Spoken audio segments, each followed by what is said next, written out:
Welcome बच्चों, फिर से आप सभी का स्वागत करते हैं आपको अपने YouTube चैनल बिकम टॉपर पे। और अगर बात करें टॉपिक की, तो टॉपिक आब्यू चल रहा था। आब्यू में कल मैंने आपको बताया कि कैसे मैंने आपको बताया कम्प्लीमेंट्री ऑपरेशन कैसे लगते हैं, कि मतलब सॉरी मैं कम्प्लीमेंट्री बोल रहा हूँ, एलिमेंट्री ऑपरेशन कैसे लगते हैं। मैंने कहा था कोई भी एक अगर आब्यू दिया हुआ है, मैंने एक आपको ओवरव्यू कल दिया था कि अगर कोई एक आब्यू दिया हुआ है तो उसमें देखो, तो बेसिक सी बातें बताते हैं यहाँ पे।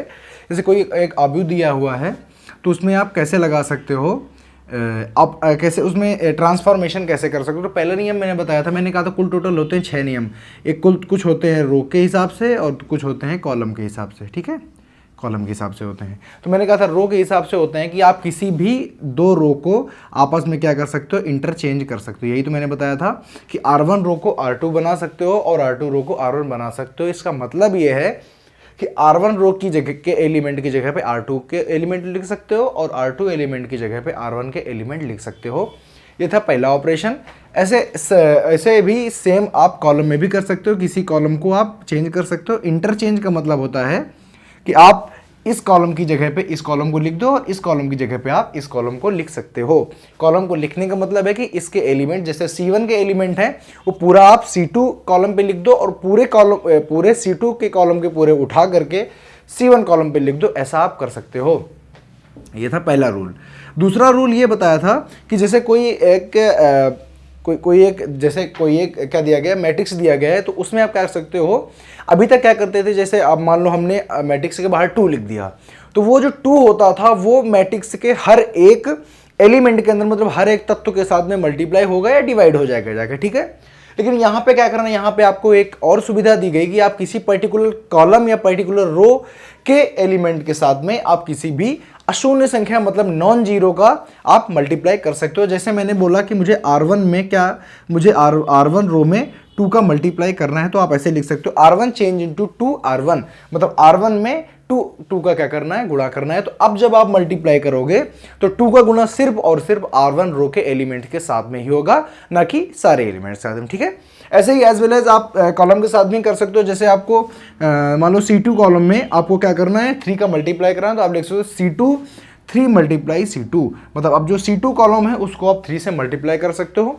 इसका बेसिक मतलब ये है कि अब जो 3 का जो मल्टीप्लाई होगा वो सिर्फ और सिर्फ C3 या C2 कॉलम के एलिमेंट के साथ में होगा, ना कि C1 और C2 के साथ में, ठीक है।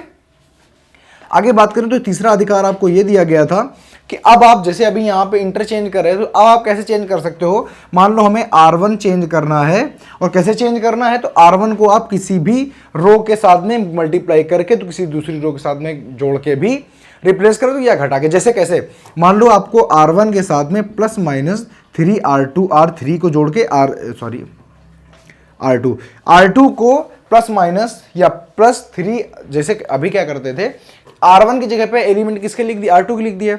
अब आपको R1 को रिप्लेस करना है, लेकिन कैसे कि R2 और प्लस 3R3, मतलब R2 का एलिमेंट लिखो, फिर R3 के एलिमेंट में 3 का मल्टीप्लाई करो और फिर जोड़ के तब R1 का एलिमेंट रिप्लेस करो, समझ गए। तो ये भी आपको सुविधा है। ऐसे ही आप कॉलम में भी कर सकते हो कि मान लो कोई एक कॉलम C3 है, आपको इसको रिप्लेस करना है, तो और आप क्या चाहते हो कि कोई एक कॉलम हो और कोई 2 कॉलम, जिनमें से एक कॉलम में कोई हम मल्टीप्लाई करते हैं, जोड़ या घटा के कर सकते हैं। तो आप ऐसे भी कर सकते हो C1 प्लस माइनस 2 C2, आप ऐसे भी कर सकते हो। तो ये भी तो इस प्रकार से कुल मिला के आपके पास में 6 मैंने आपको एलिमेंट्री क्या बताए थे, एलिमेंट्री ऑपरेशंस बताए थे, मतलब आप ऐसे करके ट्रांसफॉर्मेशन कर सकते हो। और ये क्यों किया जाता है, कैसे किया जाता है, ये बात इनवर्स में बतानी थी। दूसरी चीज मैंने एक आपको बताई थी, देखो ये वाला जो टॉपिक है, ये वाला टॉपिक एक दूसरे से रिलेट करना बहुत ही जरूरी है, अदरवाइज आप मिस कर जाओगे। और मैं 101% गारंटी देता हूं कि लॉन्ग क्वेश्चन में इसका क्वेश्चन जरूर और जरूर मिलता है। 6 नंबर का क्वेश्चन मिलता है और कभी कभी 4 नंबर का क्वेश्चन भी मिलता है, और मिलता ही है, इसीलिए चैप्टर इंपॉर्टेंट है। अभी जो आप पढ़ रहे हो ये पूरे आब्यू का या मैट्रिक्स का सबसे बेस्ट पार्ट है, क्योंकि यहीं से क्वेश्चन पूछे जाते हैं, ठीक है। दूसरा मैंने बताया था कि इनवर्स मैट्रिक्स क्या होता है। तो इनवर्स मैट्रिक्स में मैंने बताया था कि बात करते हैं इनवर्स मैट्रिक्स की। अगर आपको बेटा याद होगा तो मैंने आपको ये बताया था कि जैसे कोई 2 मैट्रिक्स है, मान लो एक मैट्रिक्स है A और एक मैट्रिक्स है B, तो हम कब मैट्रिक्स A को मैट्रिक्स B का कब हम क्या कहेंगे, कब हम अपोजिट कब कहेंगे, तो इनवर्स हम तभी कहेंगे, हमने कहा था अगर ए का मल्टीप्लाई बी के साथ कर दो या बी का मल्टीप्लाई ए के साथ कर दो, तो इसका जो मल्टीप्लाई आना चाहिए, मतलब जो फाइनल मैट्रिक्स आना चाहिए, वो क्या आना चाहिए, आइडेंटिटी मैट्रिक्स। आइडेंटिटी मैट्रिक्स क्या होते हैं ये आप जानते हो, नहीं जानते हो तो सुन लो। आइडेंटिटी मैट्रिक्स वो मैट्रिक्स होते हैं जिनके मुख्य विकर्ण के अवयव 1 हो, बाकी सारे अवयव क्या हो, 0 हो, 0 हो, तो ऐसे मैट्रिक्स को हम कहते हैं आइडेंटिटी मैट्रिक्स। तो मतलब अगर इसका मल्टीप्लाई इसके साथ में, मतलब ए का मल्टीप्लाई बी के साथ में या बी का मल्टीप्लाई ए के साथ में कराने पर अगर आइडेंटिटी मैट्रिक्स आता है, और दोनों शर्तें सिद्ध भी होनी चाहिए, ऐसा नहीं है कि ए का मल्टीप्लाई बी में कराया तो आइडेंटिटी आया लेकिन बी का ए में कराया तो नहीं आया, तो ऐसा नहीं होगा। जब दोनों शर्तें सिद्ध हो जाएंगी तो इसका मतलब ये होगा कि ए बी का इनवर्स मैट्रिक्स है, या आप कह सकते हो कि बी ए का इनवर्स मैट्रिक्स। समझ गए बात, समझ गए? तो यहां तक बातें हो चुकी थी, अब चलना है आगे। तो आज बेटा हम आपको पढ़ाएंगे, अभी तक मैट्रिक्स में आपने 2 थ्योरम पढ़ी हैं जो कि आपने सबसे शुरुआत में पढ़ी थी, तो इसको आप थ्योरम नंबर 1 थ्योरम नंबर 3 भी कह सकते हो, और ये इसका तो ओवरव्यू हो गया, ठीक है, समझ में आ गया। अब बात करते हैं आगे की। अब इन्हीं के हिसाब से ही बात होनी है, तो इसीलिए सबसे पहले इनको बताना बहुत ही बेहद जरूरी था, ताकि आपके दिमाग में एक पहले सेट हो जाए ये बात कि हमें पढ़ना क्या है और कैसे पढ़ना है। तो अब जो प्रमेय आएगी थ्योरम नंबर 3, उसको कहते हैं यूनिकनेस ऑफ इनवर्स। मतलब इनवर्स कैसा होता है, किसी भी एक एलिमेंट या किसी भी एक मैट्रिक्स का जो इनवर्स होता है वो यूनिक होता है या अद्वितीय होता है, मतलब दूसरा कोई वैसा इनवर्स उसका हो ही नहीं सकता है, ठीक है। तो कहती है प्रमेय की भाषा जो होती है, कहती है किसी वर्ग आव्यूह का व्युत्क्रम आव्यूह यदि उसका अस्तित्व है तो द्वितीय। अच्छा, अस्तित्व है या नहीं है, इसका क्या मतलब है? तो जो अस्तित्व है या नहीं है की जो भी बात आती है, तो वो आती है इनवर्स मैट्रिक्स में। कहते हैं कि अगर इनवर्स मैट्रिक्स आप बना रहे हो, और अगर कभी भी इनवर्स मैट्रिक्स बनाते समय किसी भी कॉलम या रो की सारे एलिमेंट अगर 0 हो जाएंगे, तो वो मैट्रिक्स इनवर्स मैट्रिक्स होगा ही नहीं, उसका कोई भी अस्तित्व नहीं होगा। सबसे पहले ये बात दिमाग में रख लो। जैसे कोई भी मैंने कहा, कोई भी मैंने एक आपको मैट्रिक्स दिया और कहा कि इसके अभी, हालांकि मैंने अभी इनवर्स मैट्रिक्स बनाना बताया नहीं है, अभी मैं उस प्रोसेस पे चल रहा हूं, लेकिन मैं अस्तित्व है या नहीं है ये क्या है इसकी बात बता रहा हूं कि अगर कभी भी आप इनवर्स मैट्रिक्स निकाल रहे हो और निकालते समय कभी ऐसी कंडीशन आ गई कि किसी भी मैट्रिक्स के सारे रो के एलिमेंट या किसी एक रो के एलिमेंट या किसी एक कॉलम के एलिमेंट सब कैसे हो गए, 0 हो गए, तो ऐसा मैट्रिक्स का अस्तित्व नहीं होता है, वो एग्जिस्ट नहीं करता है। उसका आगे कैलकुलेशन आपको नहीं करना है, वहीं से लिख देना है कि इस मैट्रिक्स का कोई अस्तित्व नहीं है। तो वही कह रहा है कि अगर इसका अस्तित्व है तो यह अद्वितीय होता है, ठीक है, मतलब ये यूनिक होता है। अब इसको करेंगे कैसे, जरा ध्यान से देखेंगे, ठीक है। तो करेंगे क्या कि मैंने क्या किया कि मैंने कोई एक मैट्रिक्स ले लिया है ए, जिसकी कोटि है AIJ, ठीक है। मैंने कोई एक मैट्रिक्स ले AIJ, और जो कि क्या है, जो कि स्क्वायर मैट्रिक्स है। मैंने बार बार कहा है कि जो इनवर्स बनता है वो हमेशा स्क्वायर मैट्रिक्स का ही बनता है, नॉन स्क्वायर मैट्रिक्स का कभी भी इनवर्स बनता ही नहीं है। तो एक कोई A है, स्क्वायर मैट्रिक्स है, तो मान लो ये कोटि M का है, और जानते हैं कोटि M का मतलब है M × M, ठीक है। फिर दोबारा कह दिया गया कि कोई एक मैट्रिक्स B व C है, जो कि कोई मैट्रिक्स B व C है जो मैट्रिक्स A के व्युत्क्रम आव्यूह है या इनवर्स मैट्रिक्स है। समझे कि नहीं समझे? और आप भी जानते हो कि जब भी हम कभी कोई भी प्रमेय या कोई भी थ्योरम हम सॉल्व करते हैं तो उसके लिए हमें अपने मन से एज्यूम करना पड़ता है। तो ऐसा हमने मान लिया। तो कहता है कि तो अब लास्ट में आपको क्या दिखाना, अगर देखो मैंने क्या कहा है, मैंने कहा है कि अगर ए का व्युत्क्रम B है या C है या B व C है, मतलब अगर दोनों हैं, तो मैंने क्या कहा है कि अगर ये एग्जिस्ट करता है तो हमने मान लिया कि इसका अस्तित्व है, ये एग्जिस्ट करता है। अगर बेटा ये एग्जिस्ट करता है तो हमेशा याद रखना कि ए का सिर्फ और सिर्फ एक ही व्युत्क्रम हो सकता है। तो इसका अब आपने तो यहां पे 2 माने, तो यही तो दिखाना है कि B = C, मतलब B C के क्या है, बराबर है, मतलब B और C एक ही हैं। समझे? ए का कोई भी अगर इनवर्स है, कोई भी अगर व्युत्क्रम आव्यूह है, तो व्युत्क्रम आव्यूह तभी सिर्फ और सिर्फ एक हो सकता है, मतलब अद्वितीय। तो मैं ऐसा मान रहा हूं कि अस्तित्व है। हमेशा बेटा हमेशा याद रखो कि अगर किसी भी मैट्रिक्स का अगर आपने इनवर्स मैट्रिक्स निकाल लिया तो याद रखो सिर्फ और सिर्फ वही होगा, दूसरा उसका इनवर्स मैट्रिक्स हो ही नहीं सकता है, और ऐसा होता भी नहीं है, ठीक है।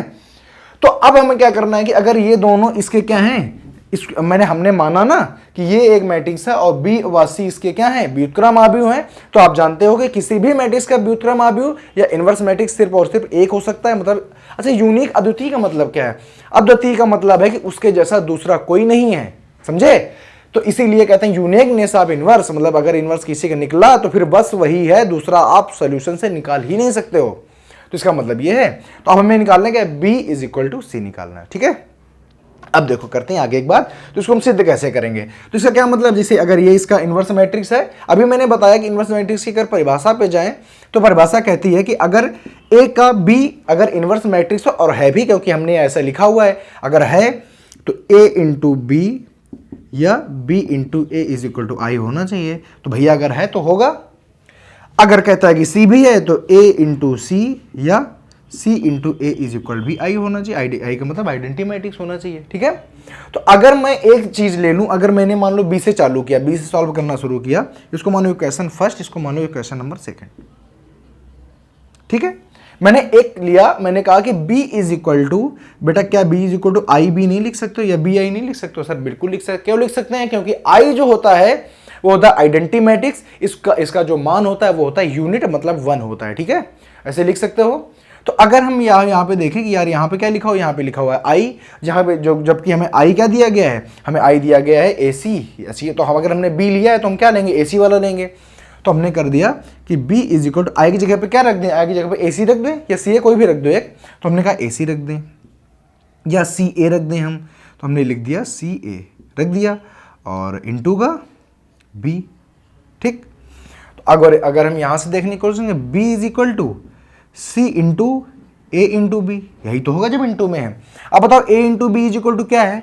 तो वो तो सर जी है I, तो क्या हम I नहीं लिख सकते हैं? तो b is equal to C into I, और i का मान क्या होता है 1, तो b इज इक्वल टू सी। तो क्या बताओ बेटा, प्रूव नहीं हो गया? बताओ, प्रूव नहीं हो गया। तो इसका मतलब क्या है? तो इसका मतलब यही होता है कि अगर किसी कोई एक मैट्रिक्स दिया गया है, अगर उसका कोई एक इनवर्स मैट्रिक्स अगर है तो वो यूनिक होता है। इसीलिए हमने 2 मैट्रिक्स लिए थे और हमने कहा था कि ये इसके व्युत्क्रम मैट्रिक्स हैं। तो मतलब अगर ये दोनों बराबर हैं तो चाहे b लिख लो या c लिख लो, होगा तो एक ही ना। तो ये होता है यूनिकनेस ऑफ इनवर्स। मुझे ऐसा लगता है कि आपको समझ में आ गया होगा यूनिकनेस ऑफ मैट्रिक्स का मतलब होता क्या है। यूनिकनेस ऑफ मैट्रिक्स का मतलब होता है कि कोई भी अगर एक मैट्रिक्स है तो उसका केवल और केवल एक ही इनवर्स हो सकता है, बहुत सारे नहीं हो सकते हैं, ठीक है। तो इससे ये सिद्ध होता है, b इक्वल टू सी से ये सिद्ध होता है। और ऐसे ही आपको करना है। यहाँ पे आप लिख सकते हो कि समीकरण 1 समीकरण 2 से i का मान रखने पर, समीकरण 1 से i का मान रखने पर, ये आप लिख सकते हो आराम से, कोई दिक्कत नहीं, ठीक है।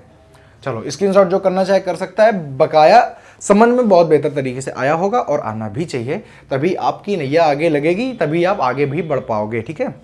चलें, चलो देखो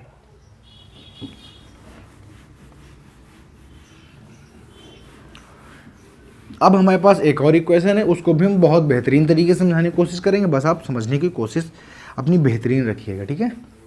देखो बात करते हैं थ्योरम नंबर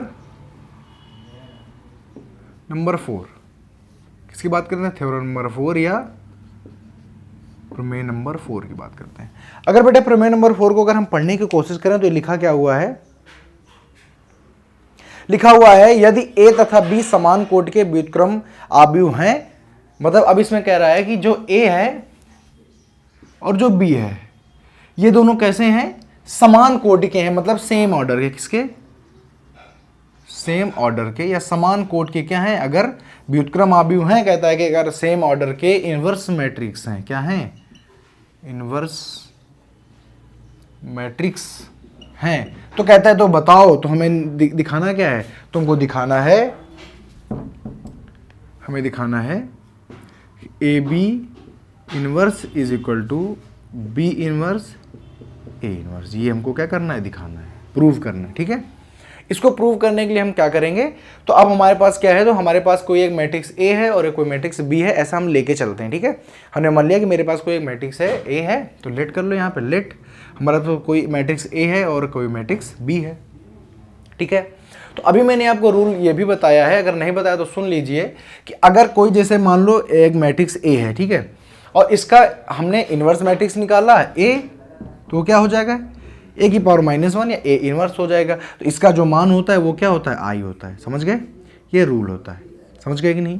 किसी भी मैट्रिक्स और उसके इनवर्स मैट्रिक्स का अगर आप आपस में मल्टीप्लाई कराओगे तो उनका जो मान आएगा वो आएगा यूनिट आइडेंटिटी मैट्रिक्स या 1 आएगा। ठीक है, तो ऐसे ही यहां पे भी है कि ए और बी क्या है, कोई एक मान लो ए बी नहीं, कोई ए बी नहीं, कोई ए बी क्या है, एक कोई मैट्रिक्स है। ठीक है, तो हम यहां पे ये भी लिख सकते हैं, हम ये नहीं लिख सकते हैं कि A into B is equal to A into B का inverse is equal to I, नहीं लिख सकते हैं, बताओ लिख सकते हैं नहीं? अरे यार, जो मैंने मैट्रिक्स लिया है वो मैंने ए बी को के गुणा में लिया हुआ है। एक मैट्रिक्स है जो ए और बी का मल्टीप्लाई है, तो ए इंटू बी एक मैट्रिक्स है, तो इसको हम ऐसे नहीं लिख सकते A into B dot A into B का inverse is equal to identity matrix. लिख सकते हैं सर, बिल्कुल लिख सकते हैं हम। तो इसको प्रूव करने के लिए हम क्या करेंगे, हम एक एक चीज इसमें धीरे धीरे इनबिल्ट कराएंगे। अगर हमें देखो, हमें इधर लाना है ए इंटू बी का इनवर्स लाना है, मतलब मुझे क्या करना है, इसको खत्म करना है। इसको खत्म करने के लिए तरीका क्या है कि अब हम क्या करेंगे, तो इसको खत्म करने के लिए मेरा तरीका ये होगा कि हम यहाँ पे क्या कर देंगे, देखना सामने हमने लिखा क्या है, ए इनवर्स का पूर्व गुणन, या इसी को बेटा बोलते हैं प्री मल्टीप्लाई। क्या बोलते हैं, प्री मल्टीप्लाई। अच्छा, प्री मल्टीप्लाई क्या होता है और पोस्ट मल्टीप्लाई क्या होता है? सर, प्री मल्टीप्लाई वो ऐसा होता है कि अगर किसी भी संख्या में अगर हम उसके पहले क्योंकि मल्टीप्लाई हमेशा बाद में होता है। जैसे हम तुमसे कहें कि 4 में 3 का मल्टीप्लाई कराओ, तो आप क्या करोगे, 4 इंटू 3 करोगे कि 3 इंटू 4 कर देते हो। वो अलग की बात है कि ये क्या होते हैं, ये आपस में बदल जाते हैं, कोई प्रभाव नहीं पड़ता। लेकिन अगर मैं आपसे बोलूं तो आप हमेशा पोस्ट मल्टीप्लाई कराते हो, हमेशा 4 के बाद में 3 का तो अगर बाद में मल्टीप्लाई किसी कराओ तो उसको बोलते हैं पोस्ट मल्टीप्लाई या पश्च गुणन। और अगर हम किसी में अगर पहले मल्टीप्लाई कराते हो उसको बोलते हैं प्री मल्टीप्लाई या पूर्व गुणन। ये चीज आपने पहली बार सुनी होगी, और जबकि कर आप बचपन से रहे वो अलग की बात होगी। ठीक है, चलो, तो अब यहां पे अगर हम प्री और दोनों पक्षों में कराएंगे, बोथ साइड में ही तो कराएंगे, तभी तो बैलेंस होगा, अदरवाइज अनबैलेंस नहीं हो जाएगा। सर बिल्कुल हो जाएगा। तो करने की कोशिश करें तो क्या करेंगे, A inverse into A into B, A into B का inverse is equal to A inverse I. सही है। तो अगर यहाँ पे इसको हटा दें तो ये अगर देखने की कोशिश करें, ये क्या हो जाएगा, A inverse into A is equal to I नहीं हो जाएगा? सर बिल्कुल हो जाएगा, आई हो गया, और इंटू बी बचा, into A inverse to B का whole inverse is equal to A inverse into I. Okay, ठीक है।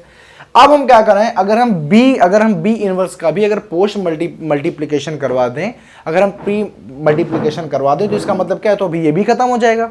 जरा करवाते हैं। तो अब हमने लिखा कि बी इनवर्स का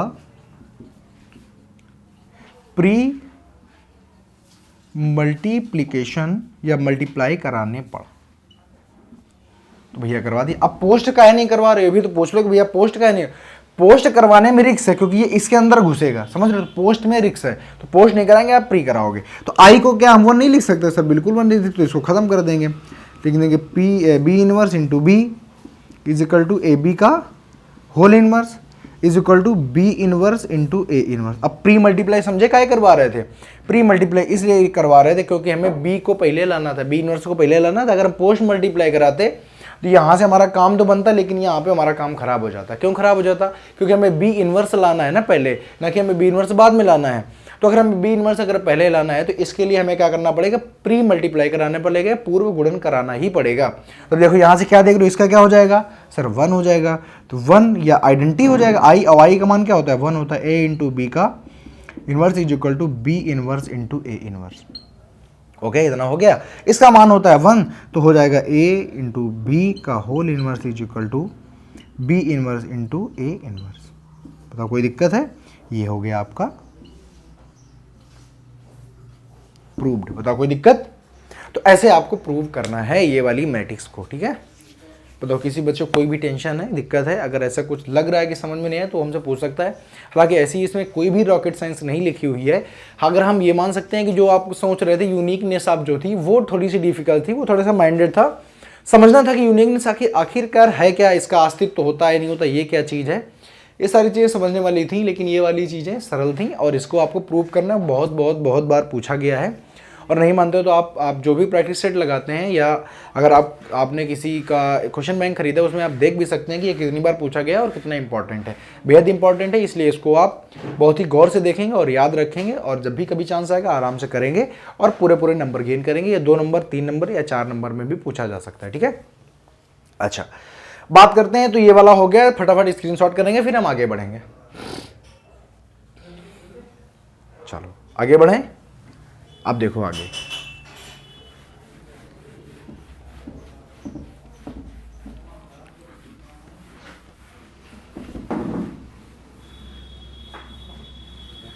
अब बेटा जो प्री मल्टीप्लाई है तो उसमें एक और व्यवस्था है कि अब हम आपको धीमे धीमे सिखाएंगे कि आरंभिक क्रियाओं का जो भी आप एलिमेंट्री ऑपरेशन किया है उसका प्रयोग करते हुए कैसे हमको निकालना होता है किसी भी एक मैट्रिक्स का, उनका प्रयोग करते हुए किसी भी हमें एक मैट्रिक्स का हमें कैसे निकालना होता है इन्वर्स कैसे निकालते हैं। तो इसमें लिख भी सकते हैं कि प्रारंभिक संक्रियाओं का प्रयोग करते हुए,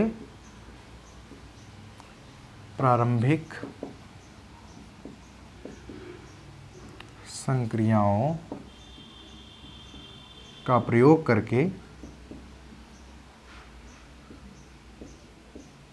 करके व्युत्क्रम आव्यूह ज्ञात करना है ना।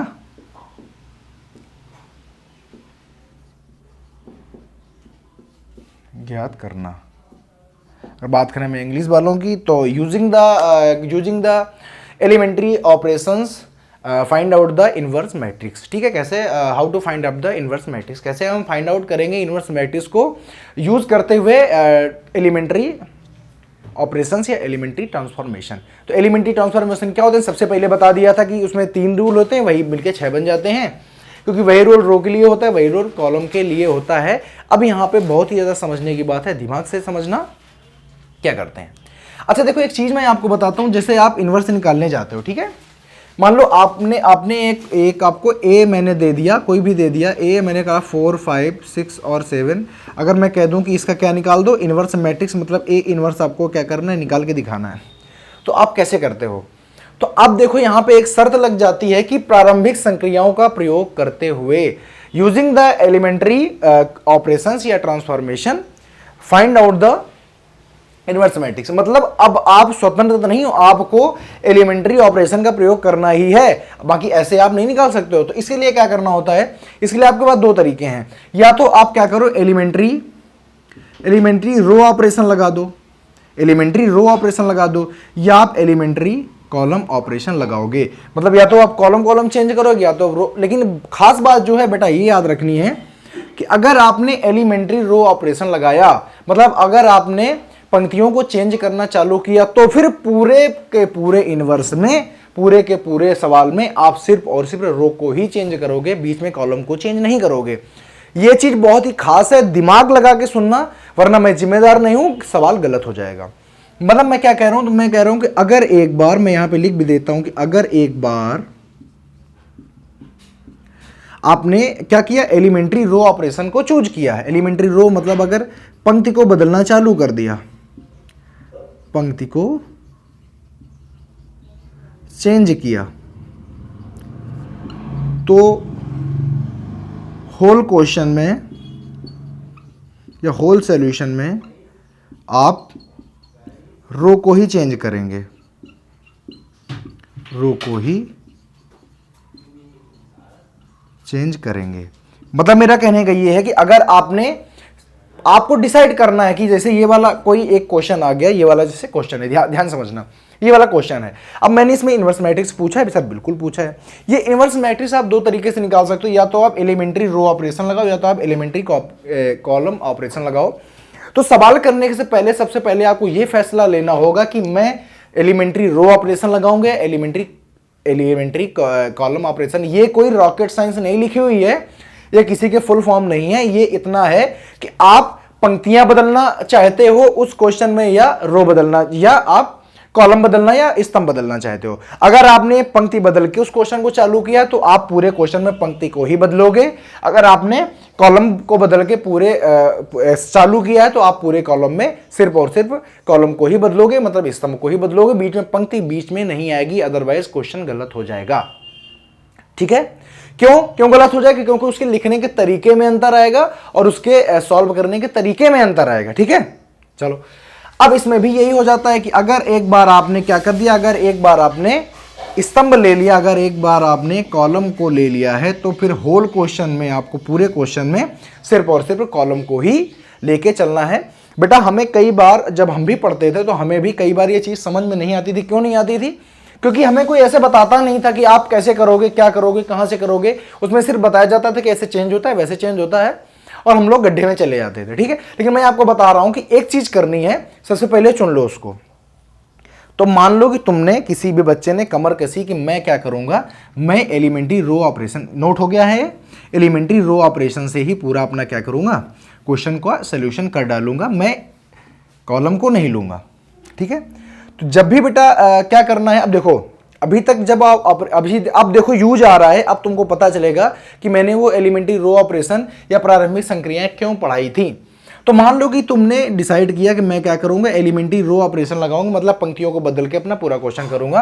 तो लिखना कैसे है, ये क्या दिया गया है, तो ये दिया गया है आपको A इज इक्वल टू, कोई एक मैट्रिक्स दिया गया, इसको कैसे लिखोगे, तो आप लिखोगे A is equal to IA। अब देखो आपको चेंज कहां करना है, तो आप इस वाले में क्या करोगे, ऑपरेशन लगाओगे और इसमें ऑपरेशन लगाओगे, इसको हूबहू ऐसे ही चलने दोगे, पूरे क्वेश्चन में ऐसे A लिखते जाओगे, जबकि कौन सा A है, यही वाला A है ये। ठीक है, ये I क्या है, तो I है आइडेंटिटी मैट्रिक्स। क्या है, आइडेंटिटी मैट्रिक्स, ये भी आप जानते हो। अब A, तो अब इसमें और इसमें ही लगेगा। देखो याद से याद रखो कि A आप कैसे चलाओगे, ऐसे ही चलाओगे। अब कुछ देर बाद मान लो आपने कोई पंक्ति बदली, कोई एक लाइन बदली, तो कुछ देर बाद जो A होगा, आपका मेन जो उद्देश्य है वो A को I बनाना है। मतलब आप कैसे भी करो, आपको A में कोई भी पंक्ति जोड़ो, कोई भी पंक्ति घटाओ, उस पंक्ति में कुछ भी गुणा करो, कुछ भी बात करो, आपका मेन उद्देश्य ये है कि आपको I बनाना है। तो यहां पे अगर हम बात करें कि 2 इंटू 2 का है, तो आपको 1 0 0 और 1 बनाना है लास्ट में। ठीक है, यहां पे अब जब ये बनाओगे तो ऐसा, तो अब मैंने क्या कहा, इसके साथ में इसको भी चेंज करना है। जैसे यहां पे मान लो हमने किया कि R1 को चेंज किया है R2 से, तो यहां पे भी वही सेम चेंज चलने चाहिए, तभी ये क्या होगा, तभी ये जो इक्वल का साइन है, तभी ये बैलेंस रहेगा, अदरवाइज अनबैलेंस हो जाएगा, मतलब गलत हो जाएगा। भाई जैसे मान लो यहां पे लिखा है 4 इज इक्वल टू, मैंने लिखा 4, मैं इस तरफ 1 जोड़ दूं, अगर इस तरफ नहीं जोड़ूंगा तो अनबैलेंस होगा कि नहीं होगा, सर बिल्कुल हो जाएगा, इसलिए मुझे इधर भी 4 जोड़ना पड़ेगा। इन द सेम प्रोसेस अगर मैं यहां पे एलिमेंट्री ऑपरेशन लगा रहा हूं, तो इसके किसी भाग में मुझे एलिमेंट्री ऑपरेशन लगाना पड़ेगा, क्योंकि यहां पे अगर 1 + 4 लिखा, अगर यहां पे +3 लिखा, तो इसमें नहीं लगा, तो इसमें जोड़ते जाएंगे तो अपना बढ़ता जाएगा। ठीक है, ऐसे ही तो यहां पे इसको लगाना है। तो ये चीज याद रखनी है कि अगर आप एलिमेंट्री रो ऑपरेशन लगाते हो, तो इस वाले और इस वाले में आपको एलिमेंट्री रो ऑपरेशन को अप्लाई करना है। तो ये इसको लास्ट में I बनाना है, और ये कुछ ना कुछ आपका बन जाएगा। तो हमने मान लिया कि ये बन जाएगा B, हमने मान लिया कि ये लास्ट में चेंज होते हुए B बन जाएगा, और ये तो A ऐसे ही रहेगा। तो यही जो बेटा B बन के आएगा, यही आपका हो जाएगा A इनवर्स। समझ गए कि नहीं समझ गए? जब पूरा सॉल्यूशन करोगे, ये बन जाएगा I, और ये जो B बन के आएगा, यही हो जाएगा इनवर्स मैट्रिक्स। समझ गए? ऐसे करना है। अब आप अगर कॉलम का करोगे, तो कॉलम का लिखने का तरीका क्या होगा, A is equal to AI। याद रखें, जब कॉलम जब आपने सोच लिया, इरादा बनाया कि मैं सिर्फ कॉलम को चेंज करूंगा, मैं रो को चेंज नहीं करूंगा, अगर जब आपने ऐसा इरादा बनाया, तो आपको एलिमेंट्री ऑपरेशन इसमें और इसमें लगाना, इसको ऐसे ऐसे चलाना है। जैसे ऐसे मान लो ऐसे चला, तो इसको A ऐसे रखते जाना, इसमें कोई चेंजमेंट नहीं होगा। अगर इसको भी चेंज करोगे, इसको भी चेंज करो, तो अनबैलेंस नहीं हो जाएगा। जैसे देखो यहाँ पे 4 + 1, इसको भी जोड़ दो, इसमें भी जोड़ दो, फिर से गलत नहीं हो जाएगा। बताओ होगा गलत कि नहीं होगा? तो इसलिए एक चीज में आपको चलाना है। तो अब जब आप रो का करोगे तो इसमें चलाना है, कॉलम करोगे तो इसमें चलाना है, बस इतनी सी बात है। और बाकी आप जानते हो, फिर से जब आप चेंज करते जाओगे तो इसको भी लास्ट में आपको I बनाना है, और ये A ऐसे ही रहेगा। और ये जो भी चेंज हो गया, मान लो चेंज होके आ गया C, या मान लो सर्कल आ गया, तो यही जो सर्कल होगा इसे बोलेंगे इनवर्स मैट्रिक्स। अभी तक बात आपको मेरे हिसाब से समझ में आ गई होगी कि मैं क्या कहने की कोशिश कर रहा हूं। एलिमेंट्री रो ऑपरेशन और एलिमेंट्री कॉलम ऑपरेशन बहुत ही याद रखें। अब ये क्या है, ये तो है बेटा आपका बेस। अब मैं जब अगले दिन आऊंगा तो मैं आपको बताऊंगा कैसे सोल्यूशन करते हैं। आधार आपके पास होना चाहिए। जब आपके पास कोई आधार नहीं होगा तो आप टिकेंगे कहाँ? ठीक है, समझ गए? तो आधार बहुत जरूरी है। तो ये चीजें बहुत ही जरूरी बेसिक चीजें हैं, और ये इनका नॉलेज अगर आपको सही से है तो क्वेश्चन आपसे कभी भी गलत नहीं होगा। फिलहाल तब तक के लिए नमस्कार, जय हिंद।